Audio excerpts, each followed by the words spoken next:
आज हमारी युवा पीढ़ी किधर है?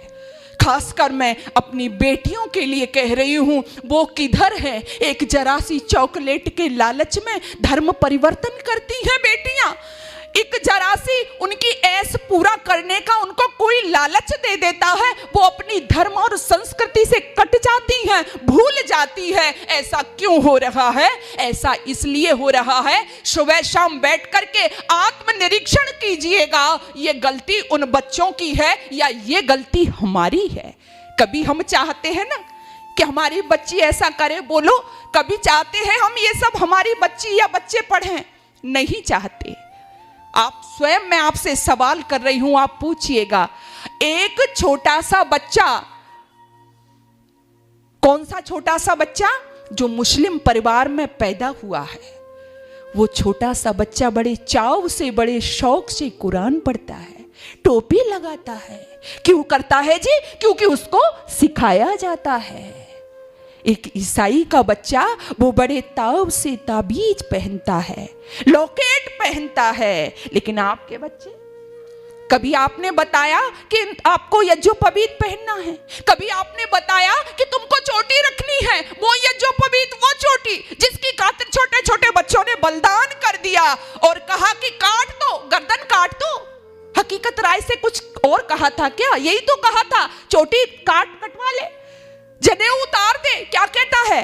काट दो, मेरे शरीर की बोटी बोटी को काट डालो, लेकिन चोटी और जनेऊ नहीं दे सकता। इसलिए तो ताड़ना दी उसको, इसलिए तो प्रताड़ित किया उसको, इसलिए तो बलिदान हुआ उसका। लेकिन आपने कभी पढ़ाया अपने बच्चों को? बताइए, कभी बताया अपने बच्चों को? कभी आपने कहा कि आपका बच्चा गीता पढ़े? कभी कहा आपका बच्चा वेद पढ़े? कभी कहा आपका बच्चा हवन करे? कभी सिखाया आपने? यदि ऐसा हमने नहीं किया तो आप खुद बताओ, दोष आपका है या आपके बच्चों का है? मैं भाषण नहीं बल्कि हृदय की वेदना आपके समक्ष प्रस्तुत कर रही हूं। शांति और एकांत के क्षणों में बैठकर अवश्य सोचिएगा कि हम क्या कर रहे हैं। हम, अगर हमारा बच्चा भूल से, हाँ हम इतना करते हैं, यदि हमारा बच्चा भूल से कहीं से गीता ले आता है और उसको पढ़ने के लिए बैठता है, तो खुद मैंने देखा है, एक पिता उससे गीता खींचता है और कहता है, चल हट, ये तेरे किस काम की है, फिजिक्स की पुस्तक ला, उसको पढ़। वेद मंत्र पढ़ती है घरों में, कहते तेरे ये किस काम की है, जा अपने मेडिकल कर रही है ना तू, वो लेकर क्या, अपनी केमिस्ट्री पढ़, अपना फिजिक्स पढ़, हम कर रहे हैं ये।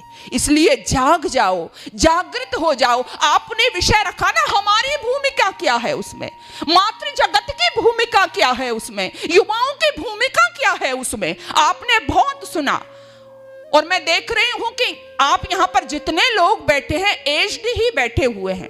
आपने बहुत कहानी सुनी होंगी, आपने बहुत किस्से सुने हैं, देशभक्तों के सुने, वीरों के सुने, वीरांगनाओं के सुने, लेकिन सुनाने किसको है हमें?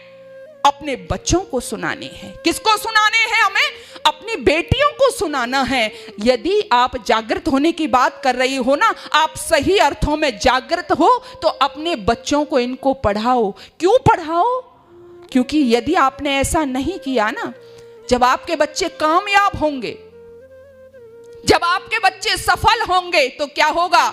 ये दौलत और शोहरत के नशे में झूल जाएंगे। क्योंकि दौलत और शोहरत हर एक को नहीं पचती है। ये दौलत और शोहरत के नशे में झूल जाएंगे। और क्या हुआ? अगर इनको संस्कारित नहीं किया तो क्या होगा? ये भूल जाएंगे, ये दौलत और शोहरत के नशे में झूल जाएंगे। जरा सी कामयाबी मिल गई, ये टूल जाएंगे।